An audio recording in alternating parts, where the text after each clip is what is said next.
भोले बाबा हाथ में त्रिशूल लिए हैं, और जो त्रिशूल है वो क्या है? 3 सूल ही तो हैं, काम, क्रोध और लोभ। ये तीनों सूल हम सबको सता रहे हैं। महादेव इन सबको मुट्ठी में रखते हैं, कोई इनका कुछ नहीं बिगाड़ सकता। हम हैं संसार के हाथों में, संसार तुम्हारे हाथों में। भगवान सबको अपनी मुट्ठी में रखते। अच्छा, भोले बाबा ने सर्पों के आभूषण पहने। ये सर्पों के आभूषण क्या है? भोले बाबा कह रहे हैं कि जिन आभूषणों को तुम बड़े प्रेम से श्री अंग पर सजाते हो, अपने अंग पर सजाते हो, ये आभूषण तुम्हारे लिए कभी भुजंग बन जाएंगे। भूषण ही भुजंग बन जाते हैं जब इनमें आसक्ति ज्यादा बढ़ती है। इसलिए धन की आसक्ति मत रखो। तो क्या आभूषण ना पहनो, लेकिन बहुत ज्यादा आसक्ति नहीं। जो भी लाओ पहले भगवान को अर्पण करो और भगवान का प्रसाद समझ के थोड़ा पहन लो, नहीं तो ये भूषण भुजंग बन जाएंगे। अच्छा, सर्प के पैर किसी ने देखे? नहीं देखे होंगे, क्योंकि सर्प को पैर होते ही नहीं है। लेकिन बिना पैर के भी सर्प एक जगह से दूसरी जगह पहुंच जाता है कि नहीं? चलता तो है। जैसे सर्प को पैर तो नहीं है पर वह चलता है, उसी प्रकार संपत्ति को पैर नहीं है, लेकिन ये संपत्ति भी एक जगह नहीं रहती, ये भी चलती रहती है। भोले बाबा कह रहे हैं ये भी आगे बढ़ती रहती है, सर्प की तरह सरकती रहती है। कल किसी के पास थी, आज हमारे पास है, कल फिर कहीं चली जाएगी। इसलिए इसमें बहुत ज्यादा आसक्ति मत रखो। जब तक मिली है इससे सत्कर्म करो, कुछ बढ़िया बढ़िया काम करो। हमारे किशनलाल जी की तरह ये तो गैयों को भूसा डलवा दो, दाना डलवा दो, ये लगवा दो, वो करवा दो, कुछ ना कुछ सेवा में लगे रहते हैं। हमारे विशंबर लाल जी, हमारे सभी वानप्रस्थी प्राया कुछ ना कुछ सेवा करते ही रहते हैं। तो हम आपसे निवेदन ये कर रहे हैं कि यदि हम उसको अपना मान करके बैठे रहेंगे तो हमें उसमें जो आसक्ति है वह रुलाएगी। आखिर जाना तो है ही। भोले बाबा का सारा श्रृंगार बड़ा तात्विक है। भोले बाबा वृषभ पर बैठकर जाते हैं। गणों ने कहा बाबा विवाह का अवसर है, कम से कम इस समय तो बढ़िया रथ मंगवा लिया जाए, हाथी मंगवा लिया जाए, कुछ नहीं तो घोड़े पर ही बैठ जाइए। भोले बाबा बोले देखो रथ, हाथी, घोड़ा सब ठीक है, और नंदी क्या सोचेंगे? हमेशा हम, और आज कोई अच्छा अवसर आया तो हाथी मंगवा लिया गया, रथ मंगवा लिया गया। तो जो हमेशा काम आए उसी को साथ रखना चाहिए। रहीमन बड़े को देख के लघु ना दीजे विसार, और जहां काम आवे सुई कहा करे तलवार। बड़ों से मिलने के बाद छोटों को भूल मत जाइए। क्यों? बोले जहां सुई का काम होगा वहां तलवार काम नहीं आएगी। भैया सुई का काम तो सुई ही करेगी, भले ही वो छोटी है पर सुई ही सिलने का काम करेगी। सुई ने किसी दर्जी से पूछा, कपड़ा सिलने वाले से, माता जी कि ये तुमने सूजी बहुत छोटी सी होती है पर उसको तो अपनी टोपी में लगा के रखते हो, और कैंची बड़ी होती है उसको पैर से दबा के रखते हो। उसने कहा बात यह है कि भले ही वो बड़ी है पर वो काटने का काम करती है, और ये सुई जोड़ने का काम करती है। जो अलग करने का, काटने का काम करे वो पैरों से कुचला जाता है, और जो जोड़ने का काम करे वो सिर पे बिठाया जाता है। ये जोड़ने का काम करती है। तो भोले बाबा ने कहा कि नंदी हमेशा काम आने वाले हैं, इन्हीं पर क्यों ना सवार हुआ जाए। नंदी पर सवार हुए, और इसका एक जो तात्विक अर्थ है वह यह है कि वृषभ जो है वो धर्म का स्वरूप है। और भोले बाबा जब विवाह करने जाते हैं तो धर्म पर आरूढ़ होकर जाते हैं। राम जी विवाह करने जाते हैं तो घोड़े पर बैठकर जाते हैं। घोड़ा काम का रूप है, माने काम को अपने सिर पे बिठा के नहीं बल्कि काम के ऊपर बैठकर उसको पूरी तरह उसकी लगाम को नियंत्रित करके। लेकिन भोले बाबा तो काम पर नहीं, धर्म पर सवार होकर जाते हैं। अच्छा, भोले बाबा का एक नाम है वृषभध्वज, है कि नहीं है? क्यों है? वृषभ माने होता है धर्म। तो धर्म की ध्वजा को जो धारण करने वाले हैं, इसलिए भोले बाबा का नाम है वृषभध्वज। दूसरा नाम है वृष केतु। केतु माने भी पताका होता है, केतु माने झंडा, पताका। तो जो भगवान शंकर धर्म की पताका को धारण करने वाले हैं वह भगवान धर्म ध्वज हैं, वृषभध्वज हैं, वृष केतु हैं। भोले बाबा बड़े सुंदर बारात सजकर हिमालय के द्वार पर पहुंची और वहां जब सासू माता जब आरती करने आई, स्वागत प्रदर्शन करने आई, तो भोले बाबा ने ऐसा विचित्र वेश बनाया कि देख करके सासू मैया डर गईं। कैसा वेश बनाया? एकदम नग्न, दिगंबर, मुंडों की माला गले में पड़ी है, तमाम सर्प जो है जीभ लपलपा रहे हैं, फुकार भर रहे हैं, भगवान महादेव के नेत्रों से एक तरह से ज्वाला निकल रही है, विशाल जो है जटाएं बिखरी हुई हैं, महादेव जी एकदम विशाल रूप धारण किए हुए हैं। भोले बाबा ने कितना विकराल रूप धारण किया, जो देखता है वही भयभीत हो जाता है। कितने तो अचेत होकर मूर्छित होकर गिर गए भोले बाबा के रूप को देखकर। आपने वो प्रसंग सुना होगा कि समुद्र मंथन की कथा किस किसने सुनी है? सबने सुनी है। तो समुद्र मंथन के समय मंदराचल पर्वत को नेई बनाया गया था, और मंदराचल में जो रस्सी लपेटी गई थी वो कौन सी थी? बासुकी नाग। अब आप जरा विचार करो कि पर्वतों में सबसे बड़े पर्वत है मंदराचल। पंकज जी, मंदराचल बहुत विशाल पर्वत है। तो उस मंदराचल पर्वत को वहां अरई के रूप में रखा गया, और उसमें जो रस्सी बन के लपेटा गया वो बासुकी नाग कितना बड़ा होगा, कितना विशाल नाग होगा जो उसमें लपेट दिया गया। और एक तरफ देवता लग गए, एक तरफ असुर लग गए, तो बहुत विशाल आकार रहा होगा कि नहीं? पर इतना बड़ा बासुकी भगवान शंकर के हाथ में कंगन की तरह लपटा है, और भोले बाबा उसको कंगन बना के पहन रखे। अब आप विचार करो भोले बाबा का स्वरूप कितना विकराल होगा, कितना दिव्य होगा। अच्छा, यहां एक बड़ी विचित्र बात है। यहां लिखा है कि भोले बाबा नग्न अवस्था में है, और हम थोड़ी देर पहले सुन रहे थे कि गणों ने भगवान शंकर को बाघांबर पहनाया, कर त्रिशूल अरु डमरू विराजा। तो वहां लिखा है कि हरि छाला, तन विभूत पट के हरि छाला। कि हरि माने होता है सिंह, शेर की छाल माने बाघांबर भोले बाबा को गणों ने पहनाई थी। तो बाघांबर कहां चली गई? किशन लाल जी, बाघांबर पहनाई थी कि नहीं गणों ने? तो कहां गई? सासू जी को तो नंगे दिखे, नग्न हो गए कैसे? एक संत हंसा रहे थे, बोले बात ये थी कि अब बाघांबर को गठान कैसे लगाएं? तो एक लंबा सा बढ़िया पानी वाला सर्प, और लंबे से सर्प को लपेट कर कमर में उसी से बाघांबर को बांध दिया, और उससे कहा कि यहीं डटे रहना, हिलहट मत जाना, नहीं तो गड़बड़ हो जाएगा। बोले ठीक है। अब उसकी ड्यूटी वही है, बाघांबर को संभाले हैं। पर जब बारात झूमने लगी और गण आकर के हर हर महादेव करने लगे, जब बारात झूमी वो अपने आप को कब तक संभालता? आखिर में रहा नहीं गया, तो वो भी उतर के चला गया नृत्य करने के लिए। अब वो तो गया नृत्य करने, और बाघांबर सीताराम हो गए, ये आनंद के लिए। लेकिन एक दूसरा कारण जो शिव महापुराण में लिखा है वह यह है कि भोले बाबा ने जानबूझ करके अपना ऐसा विचित्र वेश धारण कर लिया। भोले बाबा तो भोले बाबा है, उन्होंने बड़ा अद्भुत रूप धारण कर लिया, और जानबूझकर सबको थोड़ा विस्मित करने के लिए, भयभीत करने के लिए भोले बाबा ने ऐसा रूप धारण किया। अथवा जब बड़ा रूप धारण किया तो छोटा बाघांबर होगा, छूट के गिर गया।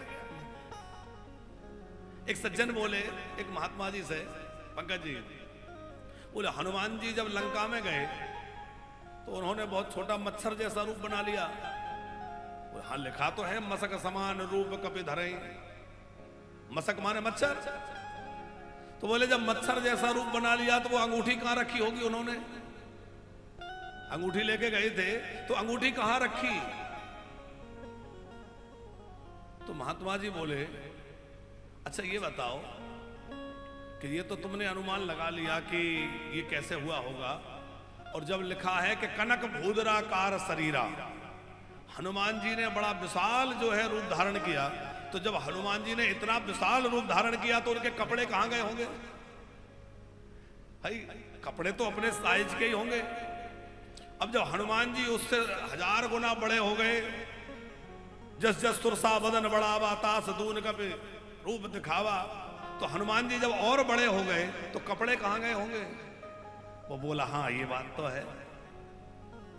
अब फिर संत ने उत्तर दिया, देखो उस समय के मच्छर भी कोई ये थोड़ी के आज जैसे होंगे। भाई इतने बड़े बड़े राक्षस थे, तो इतने बड़े बड़े राक्षसों के लिए थोड़े मच्छर भी तो उसी तरह के होंगे कि नहीं? ये सब हंसने की बात है, लेकिन आनंद की बात है। इस बात तो ये है कि हनुमान जी महाराज ने उस मुद्रिका को धारण करके मुख में और चले गए। तो मुद्रिका भी छोटी और बड़ी हो सकती थी, क्योंकि भगवान के जो अंग में रहने वाले जो आभूषण हैं अथवा जो वस्त्र हैं वो जड़ नहीं है, वो चैतन्य है पंकज जी। इसीलिए भगवान के पूजन के जो पात्र होते हैं, आपने कभी सुना होगा पुराने स्थानों में उनको पार्षद बोलते हैं। भगवान की पूजा के जो पात्र होते हैं उनको बर्तन नहीं बोलते, पात्र भी नहीं बोलते, क्या बोलते हैं? पार्षद अथवा पारखद बोलते हैं। नहीं सुना आप लोगों ने? अब महात्माओं की संग करोगे तो सुनोगे, साधु साई भाषा है। वो भगवान के गण और घंटी है, झारी है, जल का पात्र है, जो स्नान की थाली है, भोग की प्लेट है, इन सबको क्या बोलते हैं? पार्षद, पारखद। क्यों? क्योंकि जितने सेवा में ठाकुर जी के जो पात्र लगे हैं वो जड़ नहीं है, वो सब भी ठाकुर जी के ही स्वरूप में हो गए, क्योंकि ठाकुर जी की सेवा में लगे इसलिए भगवान के पार्षद हो गए वो। पंकज जी ठीक कह रहे हैं हम? तो जैसे भगवान के पात्र आदि भी पारखद कहलाते हैं, ऐसी भगवान के जो आभूषण हैं श्रीअंग में रहने वाले, चाहे वो वस्त्र हो चाहे कोई आभूषण हो, वह भी निर्जीव नहीं है, चैतन्य है। और जैसा भगवान रूप धारण करते हैं वैसे ही उनके जो आयुध हैं, वस्त्र हैं, श्रृंगार है, वैसा ही रूप धारण कर लेता है, वैसा ही छोटा बड़ा हो जाता है, क्योंकि वो भी चेतन है, जड़ नहीं है। इसीलिए तो जानकी जी के कंकणों ने आवाज दी थी। आगे हम कथा सुनेंगे। तो भोले बाबा ने पहले तो विचित्र वेश दिखाया, मैना महारानी बहुत दुखी हो गई। नारद जी ने समझाया। अच्छा, मैना जी नाराज हो गई तो सबसे ज्यादा नाराज किससे थी? नारद जी से। नारद कर में काह बिगाड़ा, बसत भवन जिन मोर उजारा। मैंने नारद का क्या बिगाड़ा था जिन्होंने मेरा बसा बसाया घर बिगाड़ने का सोचा? मेरी बेटी को जाने क्या बहका दिया जो पागल के लिए तपस्या करने बैठ गई। इतनी कठोर तपस्या करी वो भी इस पागल के लिए। बोरे बरह लाग तप कीना। बहुत नाराज थी। नारद जी उधर ही जाने लगे। किसी ने कहा मत जाओ। क्यों? बोले माता जी बहुत गुस्से में हैं, आज आपकी खैर नहीं है। नारद जी ने कहा नहीं, साधु का ये स्वभाव नहीं है कि माला मिले, प्रसादी मिले, आरती उतर रही हो तो जाए, और कहीं कोई नाराज हो रहा हो, अपमान हो रहा हो तो ना जाए। ये साधु का स्वभाव नहीं है। साधु का स्वभाव यह है कि आरती हो रही है तो भी उसी प्रसन्नता से जाए, और अपमान हो रहा है तो भी उसी प्रसन्नता से जाए। आरती और अपमान दोनों में समान रहे, वही तो साधु है। हम भागेंगे नहीं, हमारा काम है कल्याण करना। वो कल्याण करना है तो चाहे जैसे करें। हमारे मलुक पीठ वाले महाराज जी एक प्रसंग सुना रहे थे पंकज जी। बोले एक संत, सच्ची घटना है कभी की, अब वो कब की है महाराज जी जाने, पर सच्ची घटना महाराज जी ने सुनाई। रेलगाड़ी में एक संत यात्रा कर रहे थे, तो उनके सामने वाली सीट पर एक महाशय बैठे थे जो कुछ धनी मानी व्यक्ति थे। और उन्होंने जब संत को देखा तो वो संत भी बढ़िया थैला वैला अपना सब लिए थे, बैग वैग। तो वो आपस में बात करते हुए किसी बगल वाले से बड़बड़ाने लगे। आजकल महात्माओं के भी बड़े मजे हैं। हमारे पास एक बैग है, इनके पास दो दो हैं। देखो कितना ये है वो है। संत ने ध्यान नहीं दिया, कोई बात नहीं, संत ने उस बात को सुन लिया। पर संत ने उनसे कहा, सेठ जी ये जो कुछ है ठीक है, राम राम कहो,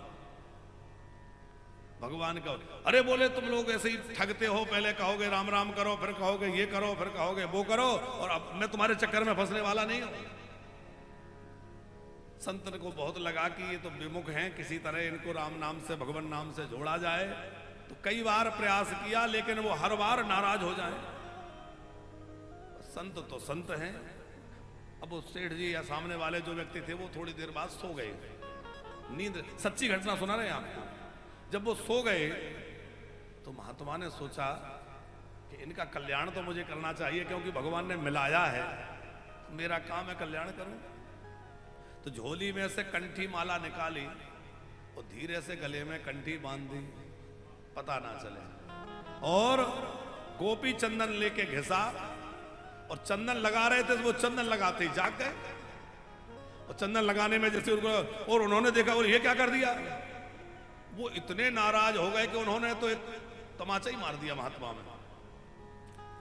तो उन्होंने कहा, महाशय आपने अभी इधर मारा है, आपका मन अभी ना भरा हो, आपका क्रोध शांत ना हुआ हो, तो ये भी उपस्थित है, यहां भी मार लो, लेकिन कल्याण तो अब आपका हो चुका, क्योंकि आपके गले में तुलसी बंध गई, कान में राम नाम बोल दिया, अब माथे में टीका लग गया, अब तो आपका कल्याण होके रहेगा। इतना सुनते ही उस व्यक्ति का भाव बदल गया कि बताओ ये महात्मा कैसे, कि मैं इनको मार रहा हूं, गाली दे रहा हूं, और ये कह रहे हैं तुम्हारा कल्याण हो जाएगा। इसका मतलब यह है कि ये हृदय से मेरा कल्याण चाहते हैं। ये सोच करके वो व्यक्ति महात्मा के चरणों में गिर के फूट फूट कर रोने लगे और कहा, क्षमा कर दीजिए, अपराध हो गया। महात्मा ने हृदय से लगा लिया, बोले अपराध नहीं हुआ, तुम्हारी जो वृत्ति थी तुमने उस ढंग से बात करी और मैंने अपने ढंग से करी। पर बात यह है कि जब असाधु अपनी असाधुता नहीं छोड़ता तो साधु अपनी साधुता क्यों छोड़े। साधु को भी अपनी साधुता का काम करना चाहिए। हम समाज के भले के लिए निकले, कोई कुछ भी कहे उसको कहने दीजिए। विशंबर लाल जी, हम लोग वानप्रस्थ बना रहे हैं, अब हमारा भाव क्या है ये तो श्री जी जाने या हम जाने। सच्चे हृदय से हमारे मन में यही भाव है कि लोगों को वृंदावन वास मिले, लोग भगवान के धाम में रहें, भगवान का भजन करें, खूब आनंद लें और उनका जीवन सुधर जाए, लोक परलोक संवर जाए। लेकिन लोग जाने क्या क्या चर्चाएं करते हैं। पंकज जी, अभी 4 दिन पहले ही हम तो भोपाल में थे, यहाँ कोई सज्जन आए तो वो कह रहे थे, हमने सुना है 4000 कमरे बुक हो गए। क्या कह रहे थे? हमने सुना है 4000 कमरे बुक हो गए। उन्होंने कहा 4000? किसने कहा? नहीं, बोले चर्चा हो रही है। माने लोग जो है अब उन्हें लगता है कि पता नहीं क्या कर रहे हैं, कहां से कर रहे हैं, जबकि जो कुछ भी होता है सब लिखित में है कि नहीं, कंप्यूटरों में सारा रिकॉर्ड है कि नहीं। अब ये तो हम जाने कि 2.5 लाख में 4 लाख में कमरा दे रहे हैं, बनाने में कितना लग रहा है, कैसे कैसे बनाया जा रहा है, हमें अपने कितनी सुविधाओं में कटौती करनी पड़ रही है। विशंबर लाल जी, शायद लोगों को भरोसा हो या ना हो, अब ना हो तो ना हो, पर आज भी हम अपनी कथा से 1 रुपया भी दक्षिणा अपने पास नहीं बचा के रखते। जो आता है वो सब, चाहे आप यहां चढ़ाकर भी जाएं 150, 200, 500, वो भी हम गिनवा करके सब और सब सेवाओं के उसमें भेज देते हैं। आप हमारे कभी बैंक अकाउंट्स को देखिए, सब नील मिलेंगे। और जो कुछ ये आप कहेंगे पर ये सब बन तो रहा है, आपका ही तो है। अरे हमारा क्या, सब कमरे आप लोगों को समर्पित कर देंगे। ट्रस्ट की व्यवस्था है, इसमें ट्रस्ट बना हुआ है, आगे ट्रस्ट संचालित करेगा। पर हमें ये लगता है कि लोग रह के खूब भगवान का भजन करें, हमारा जीवन सार्थक हो गया, हमें क्या करना है और कौन सा लेके जाएंगे। अच्छा, कई लोग कहते हैं महाराज जी कमरा बन जाएगा, हम तो थोड़े दिन रहेंगे, हमारे मरने के बाद तो आपका ही है। तो हम कभी आज कहते हैं कि भैया तुम्हारे मरने के बाद हम कौन से यहीं बैठे रहेंगे, हमारा कोई रजिस्ट्रेशन है कि हम नहीं जाएंगे? जाएंगे कि नहीं? अरे ये हो सकता है 10-5 साल आगे पीछे। अच्छा, आप एक बात बताइए माता जी, किसी ने कक्ष लिया, 20 वर्षों तक उस व्यक्ति के पास कमरा रहा, तो 20 वर्षों में बिल्डिंग की क्या हालत रह जाएगी। वृंदावन जैसी जगह में जहां 2 साल बाद दीवारें झड़ने लगती हैं, साल भर बाद पेंट झड़ने लगता है, 20 साल में बिल्डिंग की क्या स्थिति रह जाएगी, और 20 साल में हमारी क्या स्थिति रह जाएगी। अब यदि उसको सुविधाओं से ही जोड़े, तो मैं एक उदाहरण आपको दूं। हमारे एक चाचा जी थे, वो कहते थे, अभी हैं, बोले एक बात बताओ, वो व्यंग में कहते थे गांव की भाषा में, बोले पूरी रात बिस्तर ही करते रहोगे तो सोओगे कब। समझ में आई बात? पूरी रात बिस्तर ही व्यवस्था करने में लगे रहोगे तो सोओगे कब। माने हम पूरे जीवन यही जुटाते रहे कि ये करेंगे फिर ये हो जाएगा, फिर ये हो जाएगा, तो सुविधा लोगे कब भैया। पूरा जीवन तो भागने में ही निकल गया। समझ में आया? तो बस ये है कि खूब आनंद मिले। अच्छा, एक निवेदन और है, इतना बढ़िया पुरुषोत्तम महीना चल रहा है, हम भी प्रमादी हैं, लेट हो जाते हैं आने में, पर आप सब वानप्रस्थी जो हैं, सबसे निवेदन है कि पुरुषोत्तम अर्चन में सब लोग बैठिए। देखो, वानप्रस्थ में रहने का आनंद कब आएगा? जब हम लोग मिलके साधना करें, मिलके कीर्तन करें, मिलके आरती करें। तो सवेरे ठीक 8:30 बजे भगवान का सहस्त्रार्चन प्रारंभ होता है, पूजन। कल से और हम लोग समय का ध्यान रखेंगे और व्यवस्थाएं और बढ़िया करेंगे। तो जितने वानप्रस्थी हैं, सब वानप्रस्थी भी और सब कथा यजमान भी, सब लोग बैठिए। 1-1.25 घंटे का पूजन होगा, उसमें सब लोग बैठ जाएंगे। कथा आज जैसे 10:30 प्रारंभ हुई, तो 10:30 ही कथा का समय रखा जाए, उधर भले 1:30 बज जाए। तो हम लोग 8:30 बजे बैठे, सभी हमारे वानप्रस्थी बैठे, सभी यजमानगण बैठे। आप लोग ये सोचते हैं तो यजमान की पूजा, यजमान की थोड़ी, ये तो पूजा तो भगवान की हो रही है। सब लोग मिलके करिए, आनंद लीजिए। तो सब लोग अपने अपने पास थोड़ा थोड़ा तुलसी रख लीजिए, थोड़ा तिल रख लीजिए, और सब लोग जो नीचे बैठ सकते हैं ईमानदारी से वो नीचे ही बैठे हैं, और जिनको वास्तव में परेशानी है वो कुर्सी पर बैठे हैं। ठीक है कि नहीं? जो नीचे बैठ सकते हैं वो बिल्कुल ईमानदारी से नीचे बैठ जाएं, आनंद से भगवान का अर्चन करें, और अर्चन करने के बाद भगवान की आरती करें, शाम को दीपदान करें। तो हम लोग यहां रह रहे हैं, उसका पूरा पूरा लाभ मिले। देवर्षि नारद जी जब गए तो मैना महारानी ने बहुत फटकार लगाई, लेकिन उस समय नारद जी ने समझाया, माता जी आप परेशान मत होइए, ये जो आपकी बेटी है ये आपकी बेटी नहीं है, ये भवानी है, जगदम्बा है, ये जगत की माता है। ये आपका सौभाग्य है कि आपकी पुत्री बनकर के आई है। कि अजा अनादि शक्ति अविनाशिनी,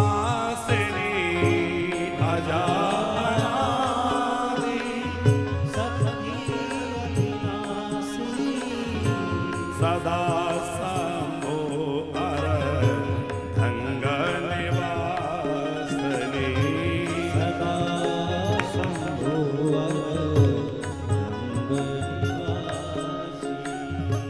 जग संभाव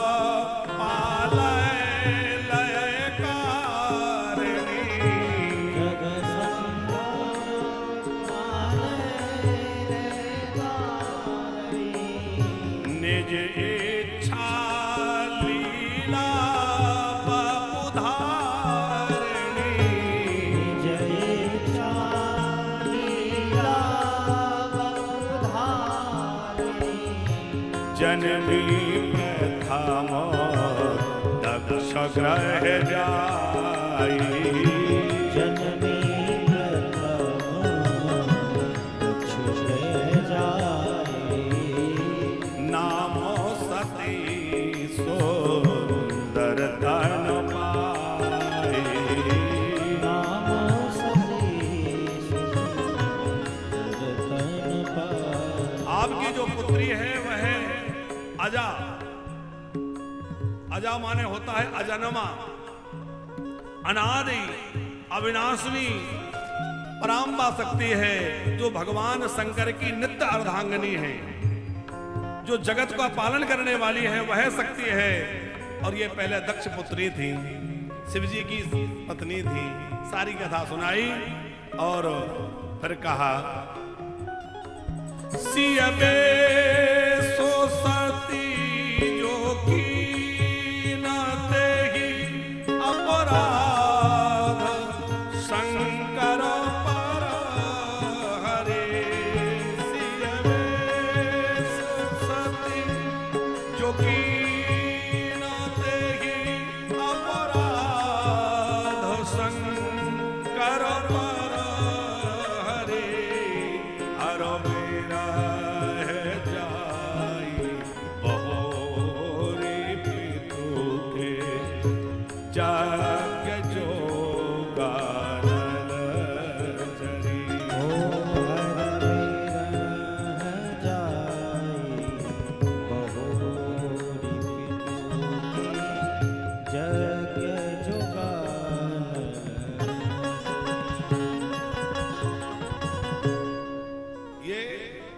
सती रूप में योग अग्नि में प्रवेश कर गई थी। अग्नि में प्रवेश क्यों कर गई थी?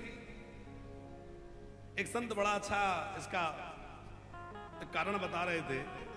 बोले शिव जी के त्याग का बड़ा भारी दुख सती जी को जब हुआ तो उन्होंने शिव जी से क्षमा मांगी। भोले बाबा बोले अपराध मेरा थोड़ी हुआ है, अपराध तो राम जी का हुआ है, तो क्षमा मांगनी तो राम जी से मांगो, क्योंकि संदेह राम जी पर हुआ है। तो सती जी ने मन ही मन राम जी से क्षमा याचना करी, मुझे क्षमा कर दीजिए। राम जी बोले अपराध मेरा थोड़े हुआ है, अपराध तो जानकी का हुआ है, क्योंकि रूप तो जानकी का बनाया था। अरे कोई हमारा नाम लेके आपके पास पहुंच जाए कि ऐसा सामान दे दो, ये पैसा दे दो, तो सती ने रूप पार्वती का बनाया इसलिए अपराध, वो जानकी का बनाया इसलिए अपराध किसका हुआ? जानकी का। तो बोले जानकी जी कहाँ हैं? बोले इस समय वो तो अग्नि में प्रवेश कर गई हैं। तो फिर कहा कि मुझे क्षमा मांगना है तो मैं क्या करूं? बोले मैं भी अग्नि में प्रवेश कर जाती हूं ताकि जानकी जी से क्षमा मांग लूंगी। इसलिए जानकी जी के पास अग्नि में समा गई, अग्नि में जाके क्षमा मांगी है और वहां से क्षमा मांग करके वही पार्वती के रूप में प्रकट हुई हैं। अब जनमी तुमरे भवन निज पति लाग दारुण तप किया। अब जनमी तुमरे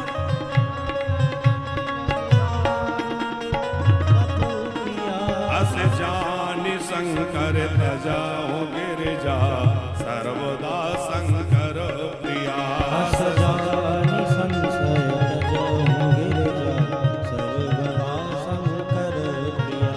सुनि नारद के बचन तब सब कर मिटा विषाद और क्षण मोह व्याप्यो सकल पुरो कर गर यह संवाद। पूरे नगर में समाचार फैल गया कि भैया जो हमारे महाराज की पुत्री हैं वो जगदम्बा है, परमात्मा वो है, जगदात्मा है। जब ये बात फैली तो सब जो है आनंद से भर गए और फिर भोले बाबा ने भी अपना इतना मंगलमय रूप बना लिया। ऐसा सुंदर वेश भोले बाबा ने बनाया कि करोड़ों कामदेव लज्जित हो जाएं। भोले बाबा बड़ा सौम्य रूप धारण कर लिए और फिर जो है लगे होने पर मंगल गाना, लगे होने पर मंगल गाना, लगे होने पर मंगल गाना, लगे होना पुर मंगल गाना। सजे सबहि हाटक घट नाना। सजे सवही हाटक घट नाना। सजे सबहि हाटक घट नाना। भांति अनेक भई देवनारा। भांति अनेक भई जीवनारा।